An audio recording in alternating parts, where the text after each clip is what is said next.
Yan sa mapagpalang umaga mga katambay. Muli na naman pong sinawalat ni si Senator Risa Ontiveros ang mga aktibidad o gawain ng isang kulto na pinamumunuan ni Senyor Aguila, na kung saan maraming kabataan, marami ang pamilyang nawala o marami ang nawawala pa na sa ngayon ay patuloy pa rin nilang iniimbestigahan at inaalam kung anong mga naging activity pa na ginawa ni Senyor Aguila ayon sa ulat at ayon sa mga nabalita at ayon sa mga ating nakikita at napapanood. Muli na naman sinawalat si Senator Risa Ontiveros kung ano pa ang magagawa pa, no? Kung sakasakaling hindi naputol o hindi na-discover ang mga gawain ni Senyor Aguila. Kaya mga katambay, kayo na po ang bahalang humusga kung ano man po ang ating mapapanood sa umagang kay ganda. Chair. Magandang umaga po sa ating lahat. Una-una po, ako ay nagpapasalamat sa Chairperson ng Committee on Public Order, si Senator Doroy de la Rosa, sa maagap na pagtawag ng pagdinig na ito. In this particular issue, time is really of the essence.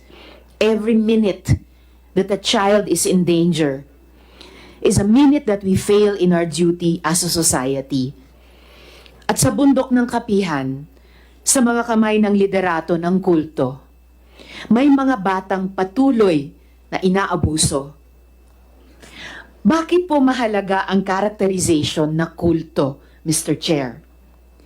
Dahil po ang paglilinlang at pagsasamantala ng kahinaan o vulnerability ng mga tao to effect their movement or transfer for exploitative or abusive purposes ay human trafficking.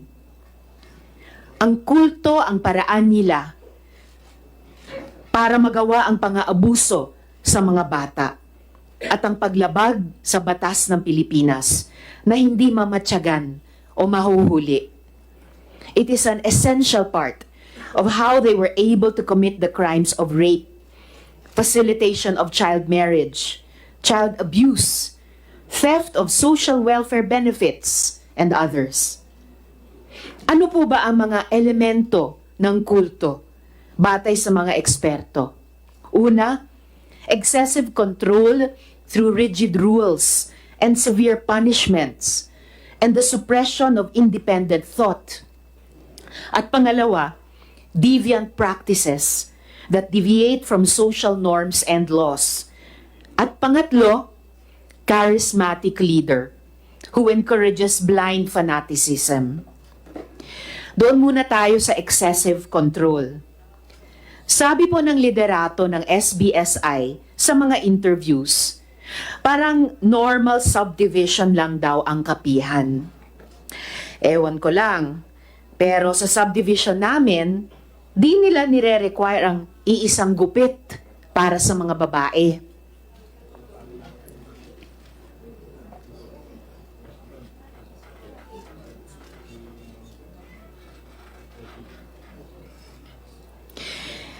Di po nililibing sa ilalim ng lupa ang mga cellphone ng mga dalaga at binata. By the way po, pinayagan na sila this year mag-cellphone. Nung nagkaroon ng kaso, dati po kasi pili lang ang pwede magka-cellphone. At hindi po ganito ang itsura ng aming HOA. Sabi din po ng aming nakapanayam, ang mga di sumunod daw sa rules, kinukulong sa tinatawag na foxhole, pinapadel o pinapaswimming sa tinatawag nilang Aroma Beach, na isang hinukay na area na puno ng dumi at ihi ng tao. Pangalawa, deviant practices. Ang sitio kapihan ay nasa loob ng Barangay Sering, na nasa loob naman ng munisipyo ng Socorro. Pero bakit tila may sarili silang gobyerno at tila kumukuha itong gobyerno ng donations mula sa ayuda ng mga tao na galing sa gobyerno at sa ating mga nagbabayad ng buwis?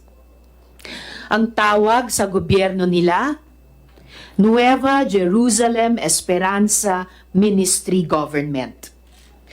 Pambihira, mayroon pa sila sariling Ministry of Budget and Finance.